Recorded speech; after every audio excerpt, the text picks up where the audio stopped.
If you have been longing for an easy to do yoga practice from home, where you're in your own space and you're soaking in the benefits more regularly, but it's very simple to do, it's streamlined, you're not having to spend a lot of time or effort thinking about it, then this episode is for you. We are going to talk about the mindset behind a woman who is successfully doing an at home yoga practice on a consistent basis and soaking in the delicious benefits of that practice. And so, first and foremost, she knows why she is practicing. She understands that having a desire led approach to her practice is essential.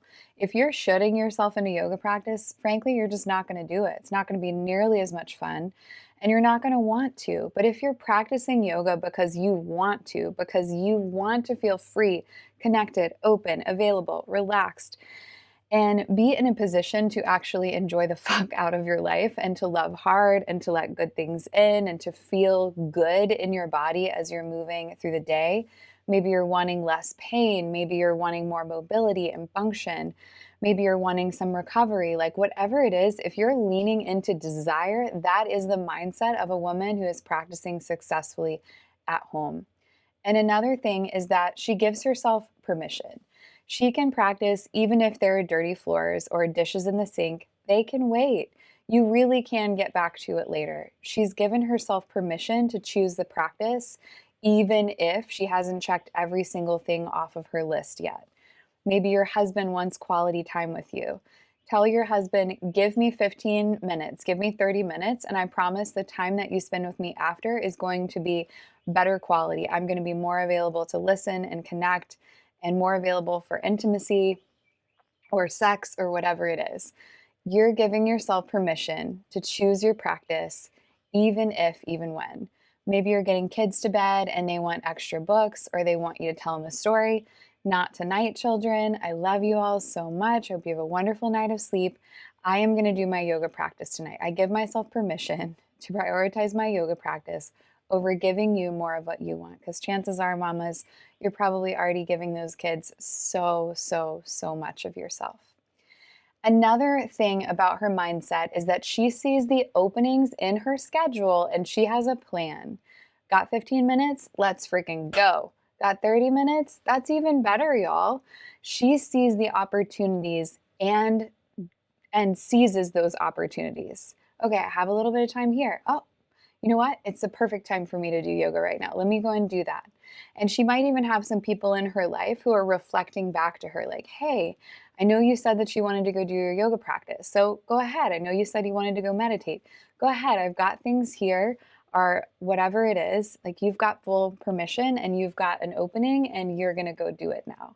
And so part of that is the internal sense of really looking for opportunity rather than looking for closed doors.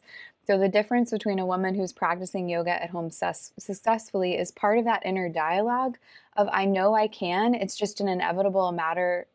It's an inevitable matter of when I can. Like, when are the windows, today or tomorrow? Versus the woman who shut down and said, I don't have time. I don't know how to do this. I don't have a plan in place. And I'm seeing all the closed doors instead. Another thing about her mindset is that she has an actual plan. She knows if she's going to do yoga on her own, just like freestyling her yoga practice, and she knows if she's going to be guided, by whom she's going to be guided. Is she going to practice with someone like me? Is she going to practice with a different yoga teacher or yoga therapist or meditation teacher or whatever it is? Who she's going to practice with and how she's going to practice, on her own or through a guided practice from an expert. Another thing is that she practices in whatever she's wearing. So if you're in stretchy jeans and a more fancy blouse, who the fuck cares? Roll out that mat, do the practice. You do not need to put on your yoga clothes in order to do yoga. Seize what you got, girl. Got out of the shower, totally naked in your birthday suit. Time for yoga. Okay, girl, you go. You do it. Don't let clothes be a barrier. And the woman who is rolling out her mat more regularly is just not spending her time and energy worrying about these things. She's just having more fun on her yoga mat. Another part is that she keeps her props close. When you're practicing regularly, you want your yoga gear easy for you to grab. Your mat stays out somewhere where you can easily get your hands on it. The blanket might live on the couch, the bolster is within reach. This woman is not searching through her closet looking for her yoga gear. She is just simply grabbing and going. Another thing is that this is simply part of her identity. Practice is simply a part of who she is. She doesn't even have to think about if she's going to practice. It's not a negotiation with herself if she's going to practice. It's just a part of her. She simply does it because it's what she does. And then lastly, the mindset shift of leaning into devotion. Yoga is not just about you. And truthfully, it's so much about you. Like there's so much goodness that you're getting from your yoga practice, but also it's bigger than you. And so yoga, especially if viewed through the bhakti lens, is an act of service. Yoga can be a prayer. It's a devotional ritual to your soul and to something infinite, to the divine, to God. Yoga is not simply another task. It's not just exercise. It's not just this thing that you do on your to-do list. Your yoga practice holds so much more meaning. It is this offering, this act of service that you're doing for yourself, but you're also doing for the world at large. And you may have noticed as we went through this list that at nowhere did I say that she has the mindset of being more calm, because frankly, I'm just not interested in helping you be more calm. Peace is a byproduct of the yoga practice. Peace is an outcome.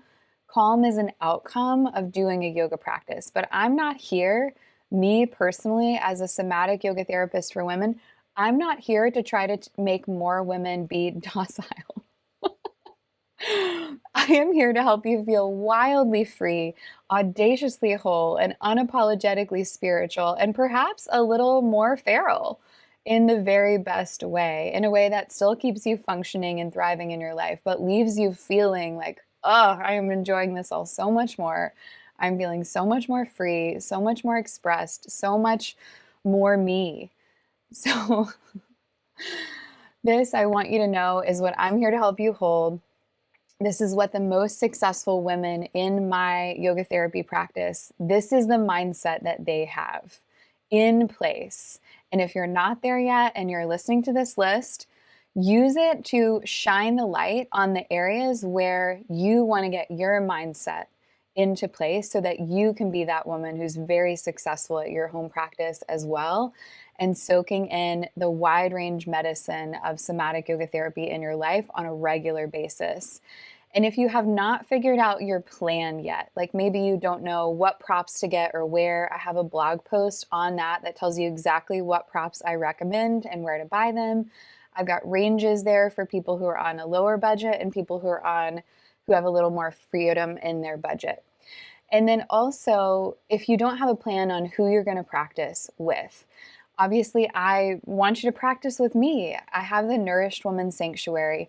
It's where somatic yoga therapy meets women's mental health. We do emotional processing, nervous system tending, and full range yoga medicine in there, in these bite-sized 15 to 30-minute practices that meet you right where you are and help you with your goals of improving your relationship with yourself and with God and your body and your life so that you're enjoying it more. May is a really exciting time to join because it is our annual anniversary. It is the practice challenge. And I went out the other day, I took my 3-year-old out to some local stores and picked out gifts. There's this beautiful sun catcher to add some sparkle to your life. There's a candle that I picked out that's for abundance and prosperity. And then there's also an eye pillow handmade by me and some handwritten cards that you're going to get if you join. And if it's not May and you're watching this video, know that any time is a great time to join. Any time is the right moment to pick up your practice. You're not too late. You haven't waited too long. If you're feeling intuitively drawn to it, now is the moment. And you can join today. The Nourished Woman Sanctuary is just $33 a month, and you get instant access, and you can cancel super easily anytime.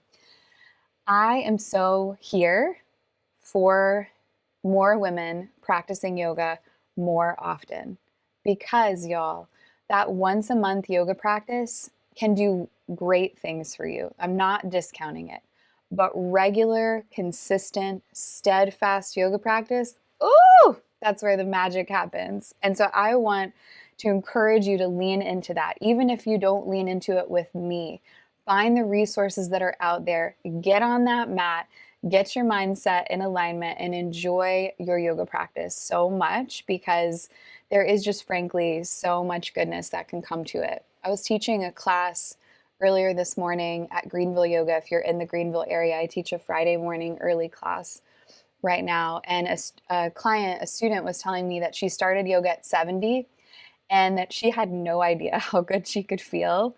And now she's hooked. It like totally blew her mind and continues to blow her mind because she's only been practicing for 3 months. And she was like, oh my goodness, if I feel this good now, imagine how good that I'm going to feel 3 months from now.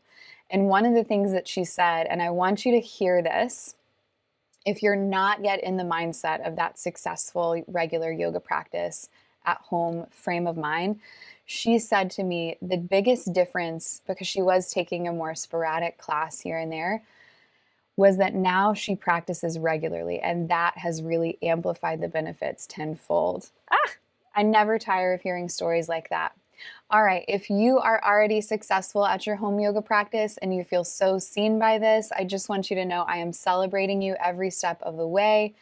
And if you're not there yet, I can't wait to see what you create for yourself, because I know you feel drawn to the practice and I know there's something wonderful here for you. And you might have learned what's been missing in the way that you're thinking and approaching your practice so that you can get out of your own way and you can start enjoying it more. All right, loves, I'll see you in the next episode.